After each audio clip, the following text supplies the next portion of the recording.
RRB, ఎన్‌టీపీసీలో అడుగుతున్న simplification నుంచి కొన్ని ప్రాబ్లమ్ చూసుకుందాం. అయితే పెన్ను, పేపర్ లేకుంటే టైంని ఏ విధంగా సేవ్ చేసుకోవాలో చూద్దాం. ఇక్కడ √7 ఈ రకంగా ఇచ్చి మనకి ఇన్ఫినిటీ వరకు కూడాను ఇచ్చినట్టుగైతే దానికి ఆన్సర్ ఏముంటుందంటే మనకి ఈ రూట్ లోపల ఉన్న నెంబరే దాని యొక్క ఆన్సర్ అవుతుంది. ఓకే. ఇన్ఫినిటీ ఇచ్చేసి ఒకే నెంబర్ రిపీటెడ్‌గా రూట్‌లో ఉంటే దాని యొక్క ఆన్సర్ అనేది 7 వస్తది. ఎటువంటి లెక్క కూడా చేయవసరం లేదు. ఓకే.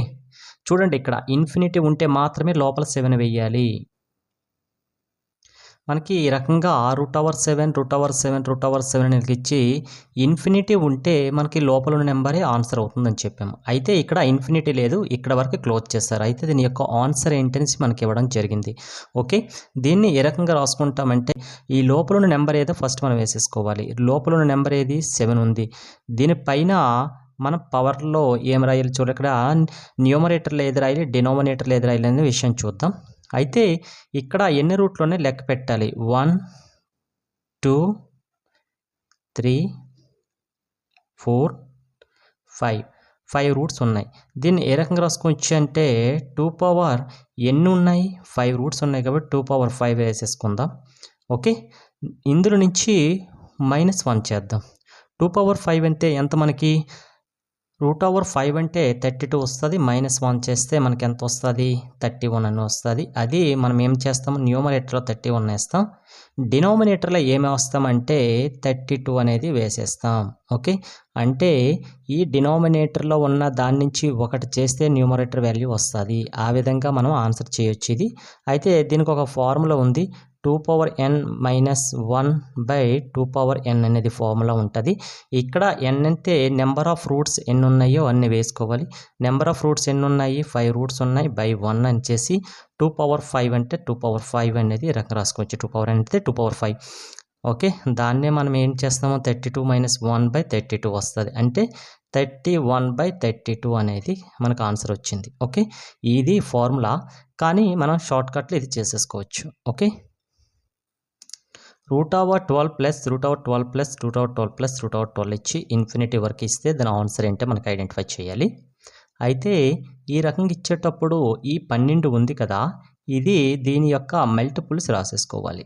ఆ మల్టిపుల్స్ కూడా ఎలా ఉండాలి అంటే ఒకదానికి తర్వాత ఒకటి వచ్చేటట్టుగా ఉండాలి. 3 తర్వాత 4 వస్తుంది కదా, లేదా 4 ముందర 3 వస్తుంది. అంటే అవి ఆల్టర్నేటివ్ నెంబర్స్ అయ్యి ఉండాలి, మల్టిప్లేషన్ అవ్వాలి. ఆ మల్టిప్లేషన్ వాల్యూ అనేది ఈక్వల్ అవ్వాలి. ఓకే. 4 × 3 అనేది రాసుకోవచ్చు. ఇది కూడా పక్క నెంబర్ల యొక్క మల్టిపుల్ ఏవైతే వస్తాయో అవే రాయాలి. ఓకే. నెక్స్ట్ ఇక్కడ ప్లస్ సింబల్స్ ఉన్నాయి కదా, ఈ రకంగా ఇన్ఫినిటీ ఇచ్చి ప్లస్ సింబల్స్ ఇచ్చి మల్టిప్లికేషన్ చేసేటప్పుడు లార్జ్ నెంబర్ ఏదైతే ఉంటుందో అదే దాని ఆన్సర్ అవుతుంది. మైనస్ అంటే ఇందులో స్మాల్ నెంబర్ ఏదైతే ఉంటుందో అదే ఆన్సర్ అవుతుంది. అయితే ఈ రెండింట్లో పెద్ద నెంబర్ ఏది, 4 అనేది పెద్ద నెంబర్. ప్లస్ ఒకవేళ ఉంటే పెద్ద నెంబరే దాని ఆన్సర్ అవుతుంది. కాబట్టి ఆన్సర్ అనేది 4. ఓకే. మనం ఎటువంటి లెక్క కూడా చేయాల్సినది థింక్ చేయాలి అంతే. నెక్స్ట్ ఈ ప్రాబ్లం చూసుకున్నట్లయితే ఇందాక ప్లస్ చేసాం, ఇన్ఫినిటీ వచ్చేటప్పుడు ఇక్కడ మైనస్ వచ్చింది. అయితే మనం ఏం చెప్పాము, ఈ నెంబర్ యొక్క మల్టిపుల్స్ రాసుకోవాలి అని చెప్పాము. ఓకే. 3 × 4 అని రాసుకోవచ్చు. ఇవి కూడాను పక్క నెంబర్స్ అయ్యున్న మల్టిపుల్స్ మాత్రమే రాయాలి, అది గమనించండి. ఓకే. ఇక్కడ 3 × 4 వచ్చింది. ఒకవేళ ప్లస్ వస్తే ఏం చెప్పాను, పెద్ద నెంబర్ రాయండి అని చెప్పాను. ఇక్కడ మైనస్ వస్తే ఏ నెంబర్ ఏది చెప్పాను, స్మాల్ నెంబర్ ఏది రెండిట్లో అదే మన ఆన్సర్ అవుతుంది అని చెప్పాము. కాబట్టి దీని ఆన్సర్ అనేది 3 అనేది కరెక్ట్ ఆన్సర్ అవుతుంది. నెక్స్ట్ ఇక్కడ √7 ఇన్ఫినిటీ ఇచ్చారు. అయితే ఇక్కడ 7ని మల్టిప్లస్ 1 × 7 వస్తుంది. ఆ రెండింటి మధ్య గ్యాప్ అనేది 6 వచ్చేస్తుంది. అలా రాయకూడదు. పక్క నెంబర్ ఉన్న మల్టిపుల్ ఏవైతే వస్తాయో అవే రాసేసుకోవాలి అని చెప్పడం జరిగింది కదా.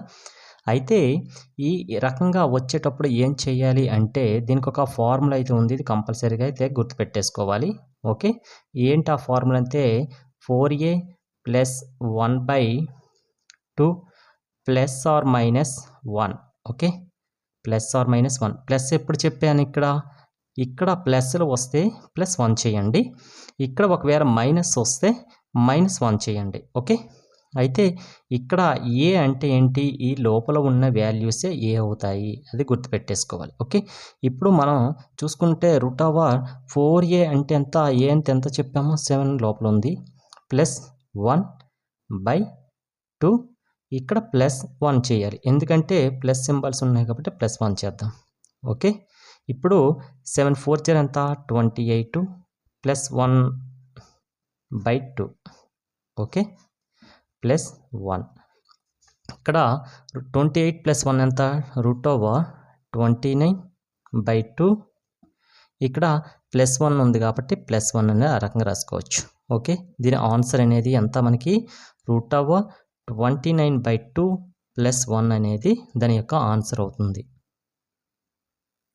నెక్స్ట్ ఇటువంటి √18+3 √18+3 √18+3 ఇచ్చి ఇన్ఫినిటీ వరకు వస్తే ఆన్సర్ ఏంటి మనం ఐడెంటిఫై చేయమన్నారు. అయితే ఇక్కడ ప్లస్ సింబల్స్ ఉంటే అది గుర్తుపెట్టుకోండి. ప్లస్లు ఇచ్చారా మైనస్లు ఇచ్చారా అనేది కూడా మీరు గుర్తుపెట్టుకోవాలి. ఓకే. ఈ యొక్క 18ని ఏ రకంగా రాసుకోవచ్చు మనం? 6×3 కింద రాసుకోవచ్చు.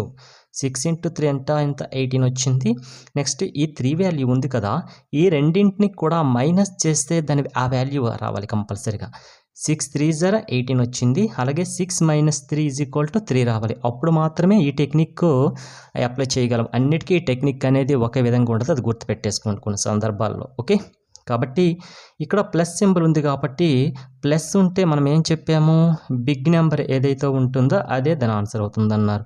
ఒకవేళ ఇక్కడ మైనస్ గాని ఉంటే మైనస్ ఉంటే ఏం చెప్పాము? స్మాల్ నెంబరే దాని యొక్క ఆన్సర్ అవుతుందని చెప్పాము కదా.